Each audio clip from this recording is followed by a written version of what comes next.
All aboard! This is the Polar Express. Hello, boys and girls.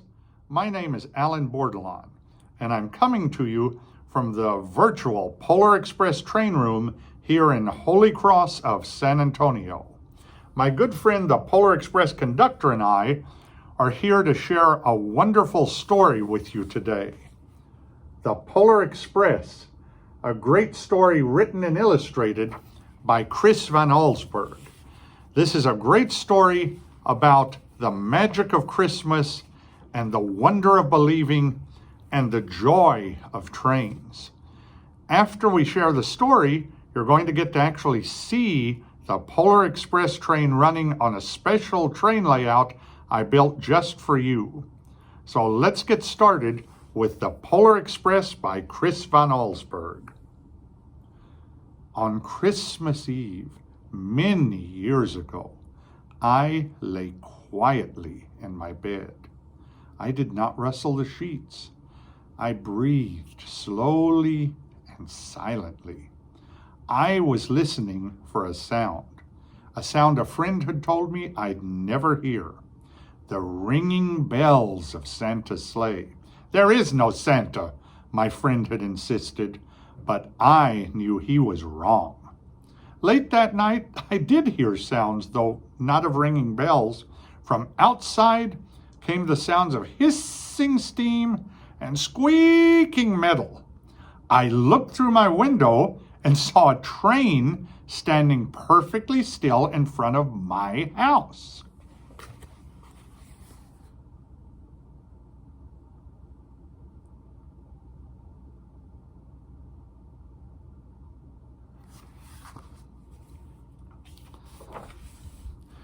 It was wrapped in an apron of steam. Snowflakes fell lightly around it. A conductor stood at the open door of one of the cars. He took a large pocket watch from his vest, then looked up at my window. I put on my slippers and robe. I tiptoed downstairs and out the door. "All aboard!" the conductor cried out. I ran up to him. "Well," he said, "are you coming?" "Where?" I asked. "Why, to the North Pole, of course," was his answer. "This is the Polar Express." I took his outstretched hand and he pulled me aboard.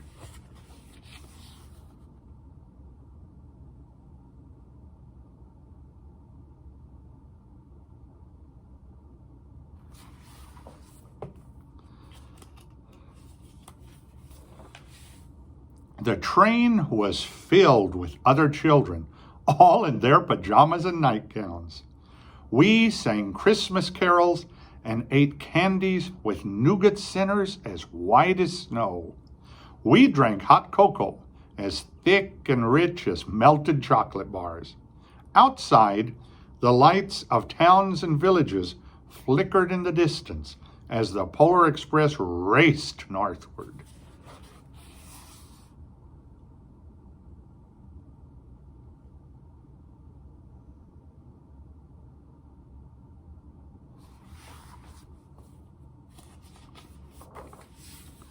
Soon, there were no more lights to be seen. We traveled through cold, dark forests where lean wolves roamed and white-tailed rabbits hid from our train as it thundered through the quiet wilderness.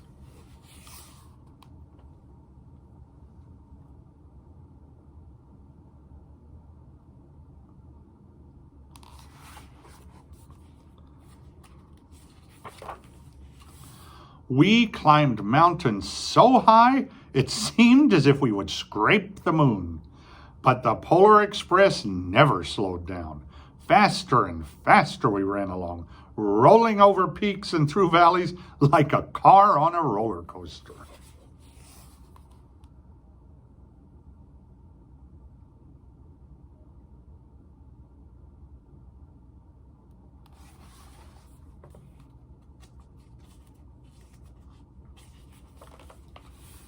The mountains turned into hills, the hills to snow-covered plains. We crossed a barren desert of ice, the great polar ice cap. Lights appeared in the distance. They looked like the lights of a strange ocean liner sailing on a frozen sea. There, said the conductor, is the North Pole.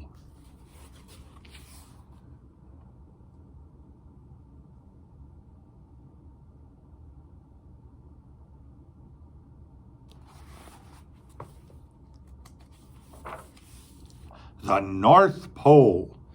It was a huge city, standing alone at the top of the world, filled with factories where every Christmas toy was made.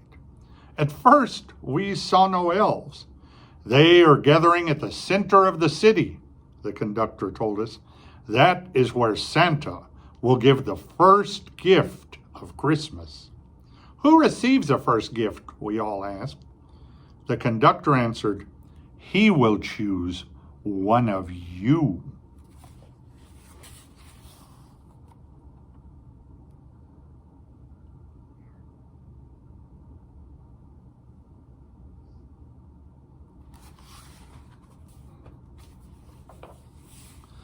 Look, shouted one of the children, the elves. Outside we saw hundreds of elves. As our train drew closer to the center of the North Pole, we slowed to a crawl. So crowded were the streets with Santa's helpers. When the Polar Express could go no farther, we stopped, and the conductor led us outside.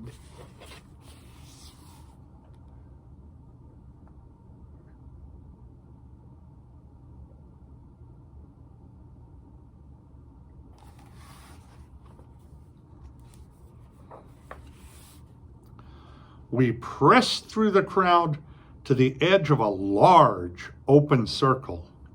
In front of us stood Santa's sleigh. The reindeer were excited. They pranced and paced, ringing the silver sleigh bells that hung from their harnesses. It was a magical sound, like nothing I'd ever heard. Across the circle, the elves moved apart, and Santa Claus appeared. The elves cheered wildly.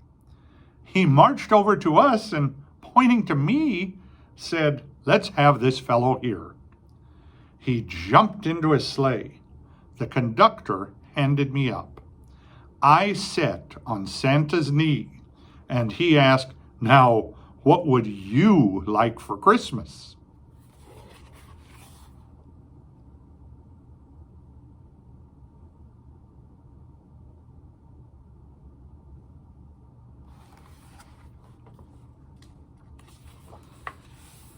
I knew that I could have any gift I could imagine, but the thing I wanted most for Christmas was not inside Santa's giant bag. What I wanted more than anything was one silver bell from Santa's sleigh. When I asked, Santa smiled. Then he gave me a hug and told an elf to cut a bell from a reindeer's harness. The elf tossed it up to Santa. He stood, holding the bell high above him, and called out, the first gift of Christmas.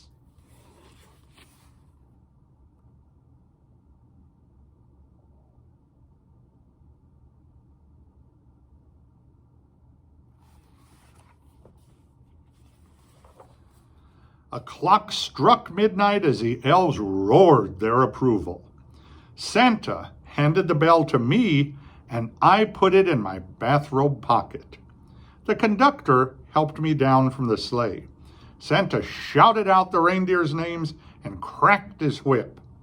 His team charged forward and climbed into the air. Santa circled once above us, then disappeared in the cold, dark polar sky.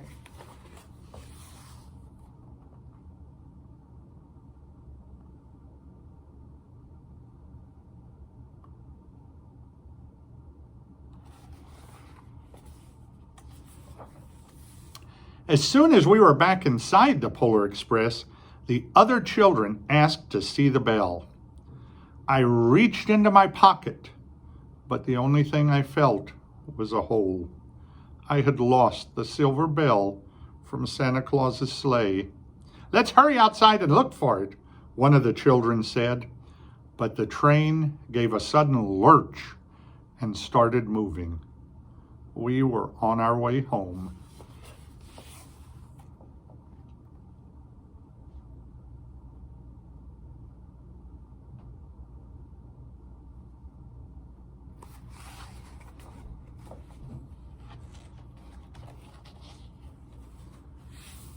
It broke my heart to lose the bell. When the train reached my house, I sadly left the other children. I stood at my doorway and waved goodbye. The conductor said something from the moving train, but I couldn't hear him. "What?" I yelled out. He cupped his hands around his mouth. "Merry Christmas!" he shouted. The Polar Express let out a loud blast from its whistle and sped away.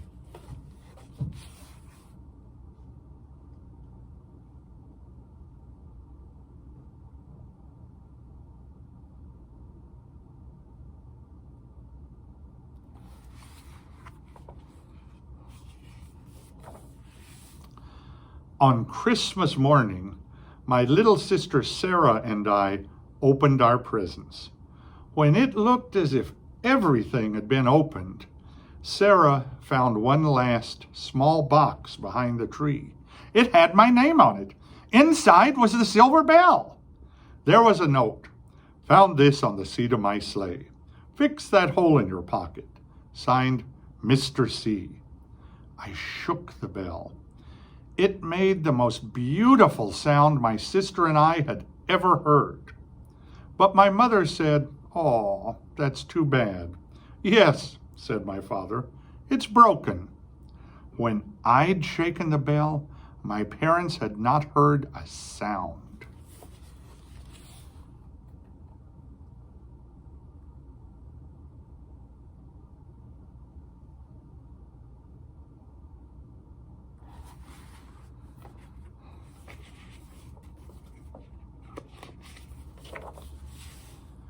At one time, most of my friends could hear the bell, but as years passed, it fell silent for all of them. Even Sarah found one Christmas that she could no longer hear its sweet sound. Though I've grown old, the bell still rings for me, as it does for all who truly believe.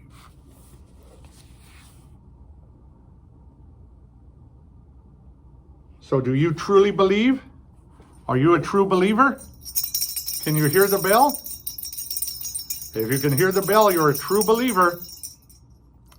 Well, thanks for letting me share the Polar Express story with you.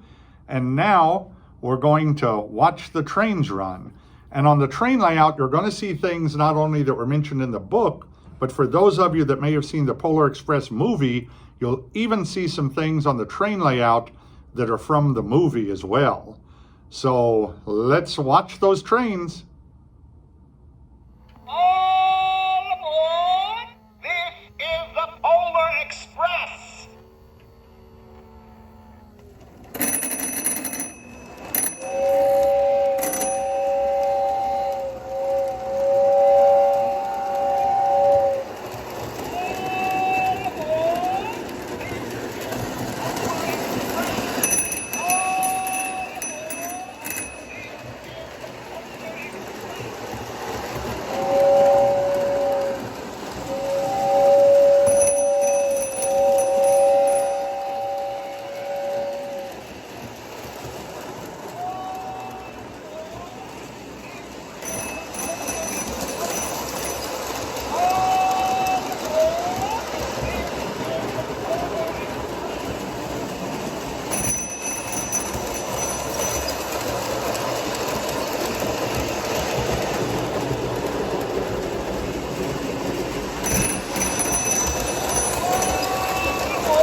Thanks for watching our virtual Polar Express experience. I hope you enjoyed it, but most of all, I hope that you truly believe. Merry Christmas.